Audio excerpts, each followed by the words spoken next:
Mr. Trump, at the State of the Union, the president pointed to a guest who was a Syrian refugee, you might recall, whose wife and daughter and other family members were killed in an air attack.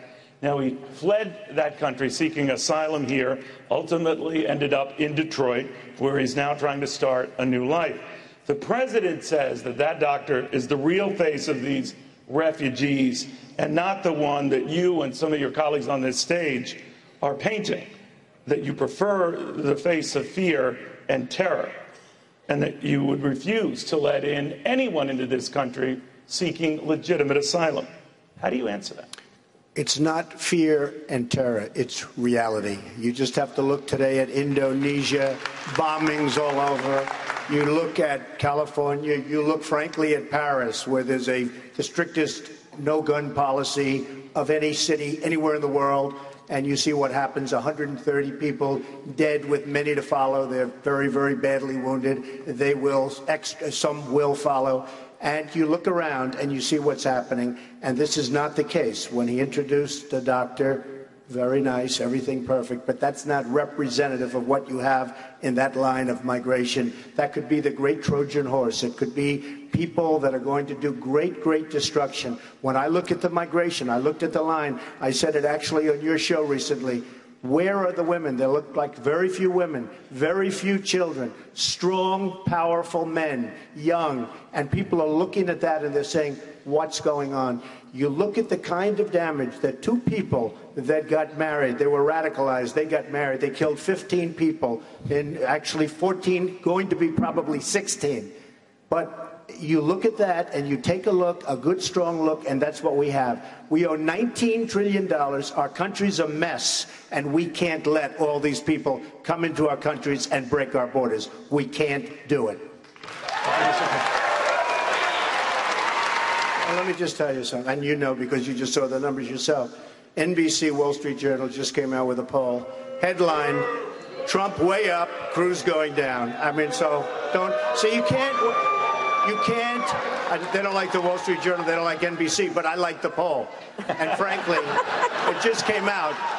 And in Iowa now, as you know, Ted, in the last 3 polls, I'm beating you. So, you shouldn't misrepresent how well you're doing with the polls. You don't have to say that. In fact, I was all for you until you started doing that, because that's a misrepresentation. Number one. Number two, this isn't me saying it. I don't care. I think I'm going to win fair and square. I don't have to win this way. Thank you. Lawrence Tribe and numerous from Harvard, said that there is a serious question as to whether or not Ted can do this, okay? There are other attorneys that feel, and very, very fine constitutional attorneys, that feel that because he was not born on the land, he cannot run for office. Here's the problem. We're running. He does great. I win. I choose him as my vice presidential candidate, and the Democrats sue because we can't take him along for the ride. I don't like that, okay? The fact is, and if for some reason he beats the rest of the field, if for some, see, they don't like that. They don't like that. But, no, they don't like that he beats the rest of the field because they want me. But if for some reason, Neil, he beats the rest of the field, I already know the Democrats are going to be bringing a suit. You have a big lawsuit over your head while you're running, and if you become the nominee, who the hell knows if you can even serve in office? So you should go out, get a declaratory judgment, let the courts decide, and you shouldn't have mentioned the polls, because I would have been much different. Why now? Why are you raising this issue now? Because now he's doing a little bit better. No, I didn't care before. It's true. No, it's true. Hey, look, he never had a chance. Now he's doing better. He's got probably a 4 or 5% chance. Thank you, Mr. Trump. Neil, the fact is, there's a big overhang. There's a big question mark on your head. And you can't do that to the party. You really can't. You can't do that to the party. You have to have certainty. Even if it was a 1% chance, and it's far greater than 1%, because he wasn't born. I mean, you have great constitutional lawyers that say you can't run. If there was and you know, I'm not bringing a suit, I promise. But the Democrats are going to bring a lawsuit. And you have to have certainty. You can't have a question. I can agree with you or not, but you can't have a question over your head. Mr. Trump, South Carolina Governor Nikki Haley, in her response to the State of the Union address,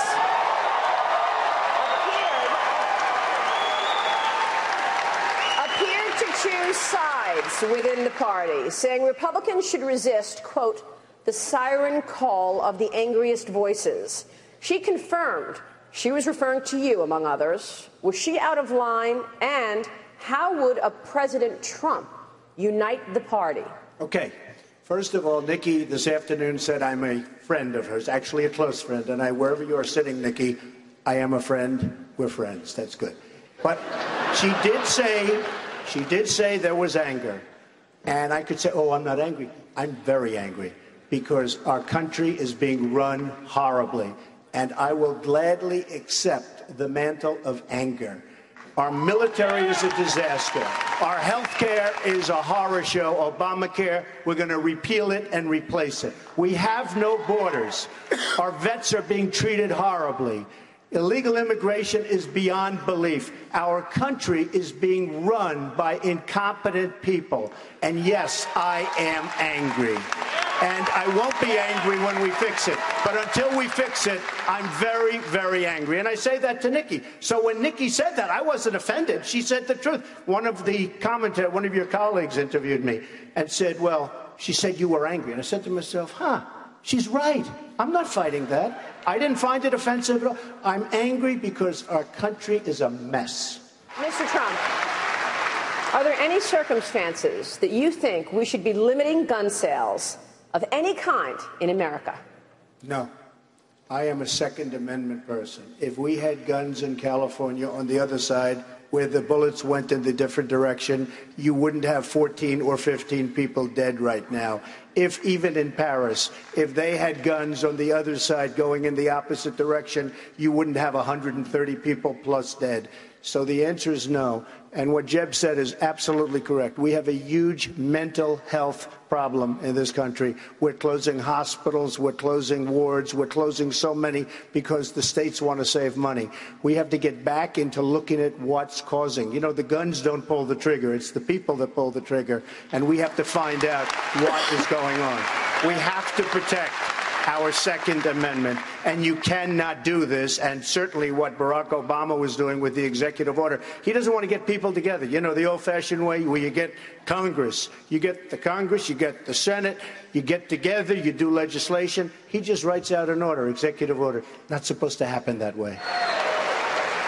So conservatives actually do come out of Manhattan, including William F. Buckley and others, just so you understand. And just so, if I could, because he insulted a lot of people, I've had more calls on that statement that Ted made. New York is a great place. It's got great people. It's got loving people, wonderful people. When the World Trade Center came down, I saw something that no place on earth could have handled more beautifully, more humanely than New York. You had two 110-story buildings come crashing down. I saw them come down. Thousands of people killed. And the cleanup started the next day, and it was the most horrific cleanup probably in the history of doing this and in construction. I was down there, and I've never seen anything like it. And the people in New York fought and fought and fought, and we saw more death and even the smell of death. Nobody understood it, and it was with us for months, the smell, the air. And we rebuilt downtown Manhattan, and everybody in the world watched, and everybody in the world loved New York and loved New Yorkers. And I have to tell you, that was a very insulting statement that Ted made. Mr. Trump, your comments about banning Muslims from entering the country created a firestorm. According to Facebook, it was the most talked about moment online of your entire campaign, with more than 10 million people talking about the issue. Is there anything you've heard that makes you want to rethink this position? No. No. Look,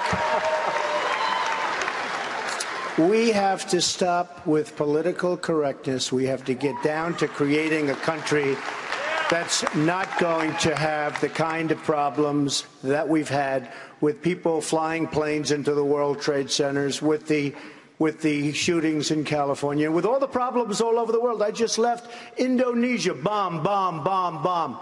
We have to find out what's going on. I said temporarily. I didn't say permanently. I said temporarily. And I have many great Muslim friends.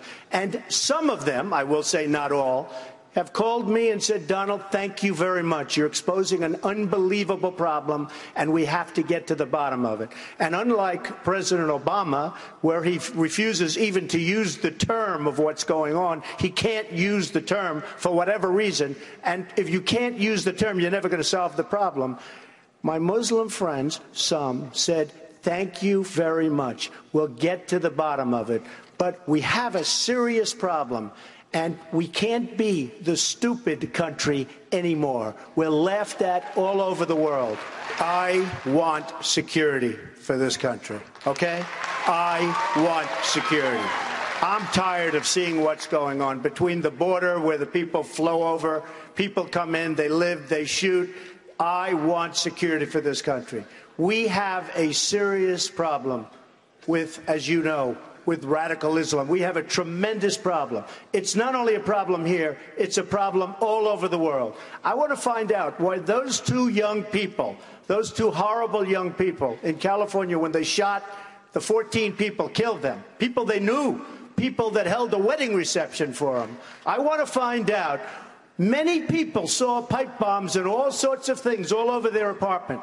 Why weren't they vigilant? Why didn't they call? Why didn't they call the police? And by the way, the police are the most mistreated people in this country. I will tell you that.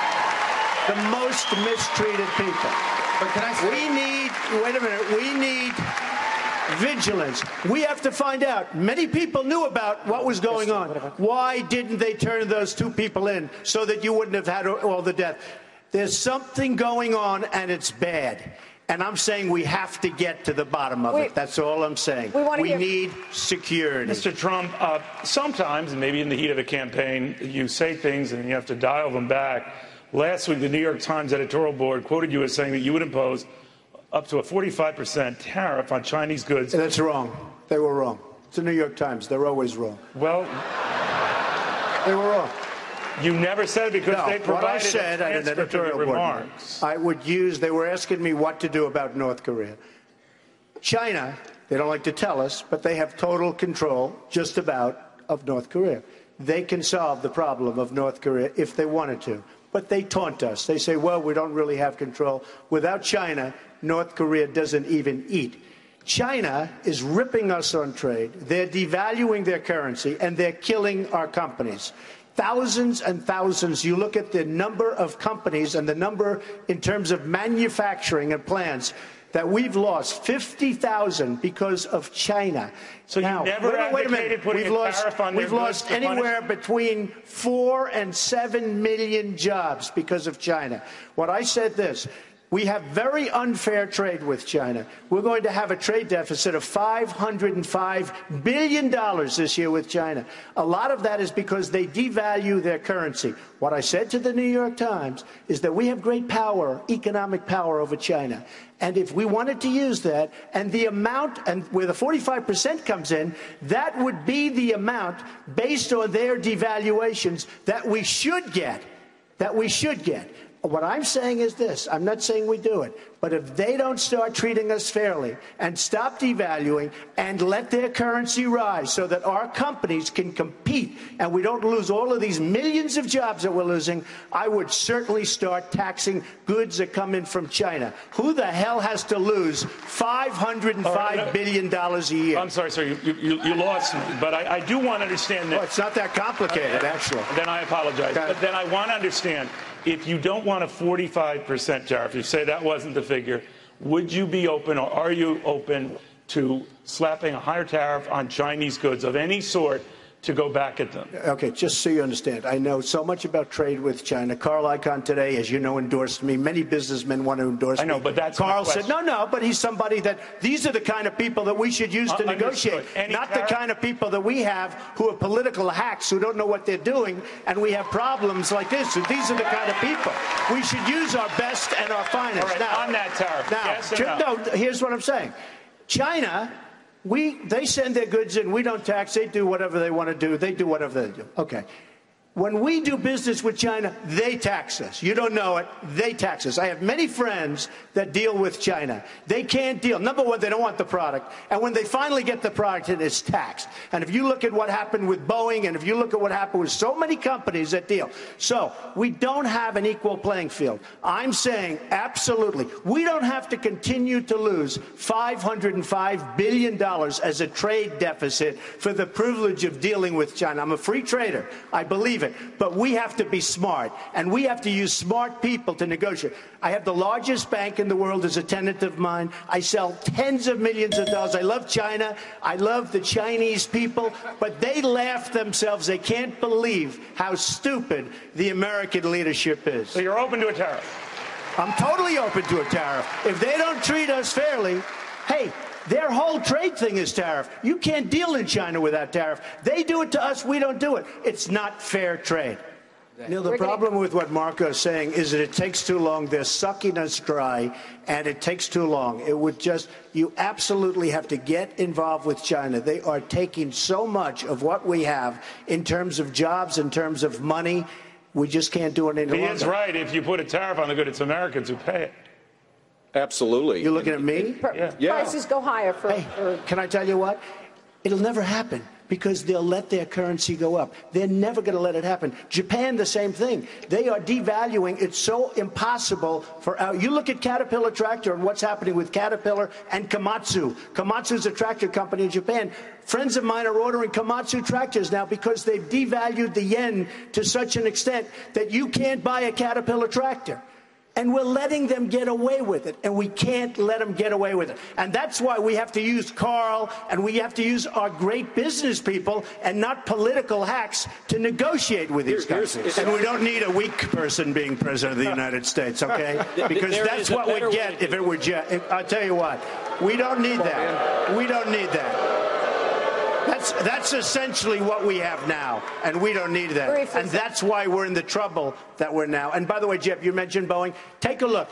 They order planes. They make Boeing build their plant in China. They don't want them made here. They want those planes made in China. That's not the way the game is supposed to be played. Thank you, Mr. Trump. Very briefly. Hey, my name was mentioned. My name was mentioned here. The simple fact is that the plane that's being built here is being sold to China. You can, if you flew in with your 767, didn't you, right there, right next to the plant? No, the new planes. I'm not talking about now. I'm talking about in the future. They're building massive plants in China because China does not want Boeing building their planes here. They want it built in China because China happens to be smart the way they do it, not the way we do it. When you head back to the airport tonight, go check and see. Oh, yeah, I'll check for you. Check it out. Maria, what you were talking about just now is called corporate inversion. It's one of the biggest problems our country has. Right now, corporations by the thousands are thinking of leaving our country. With the jobs, leave them behind. They're leaving because of taxes, but they're also leaving because they can't get their money back in. And everybody agrees, Democrats and Republicans, that it should come back in, but they can't get along. They can't even make a deal. Here's a case they both agree. They can't make a deal. We have to do something. Corporate inversion is one of the biggest problems we have. So many companies are going to leave our country. Which is why we raise it. Senator Rubio, thank you, Mr. Trump. Thank you. Mr. Trump, your net worth is in the multi-billions of dollars and have an ongoing, thriving hotel and real estate business. Are you planning on putting your assets in a blind trust should you become president? With such vast wealth, how difficult will it be for you to disentangle yourself from your business and your money and prioritize America's interests first? Well, it's an interesting question because I'm very proud of my company. As you, too, know, I built a very great company. But if I become president, I couldn't care less about my company. It's peanuts. I want to use that same up here, whatever it may be, to make America rich again and to make America great again. I have Ivanka and Eric and Don sitting there. Run the company, kids. Have a good time. I'm going to do it for America. Okay? So I would be willing to do it. So you'll put your assets in a blind trust? I would put it in a blind trust. Well, I don't know if it's a blind trust if Ivanka, Don, and Eric run it, but is that a blind trust? I don't know. But I would probably have my children run it with my executives, and I wouldn't ever be involved because I wouldn't care about anything but our country. Anything. Thank you, sir. Thank you. Governor. Mr. Donald Trump. I stood yesterday with 75 construction workers. They're tough, they're strong, they're great people. Half of them had tears pouring down their face. They were watching the humiliation of our young 10 sailors sitting on the floor with their knees in a begging position, their hands up, and Iranian wise guys having guns to their heads. It was a terrible sight, a terrible sight. And the only reason we got them back is because we owed them, with a stupid deal, $150 billion. If I'm president, there won't be stupid deals anymore. We will make America great again. We will win on everything we do. Thank you.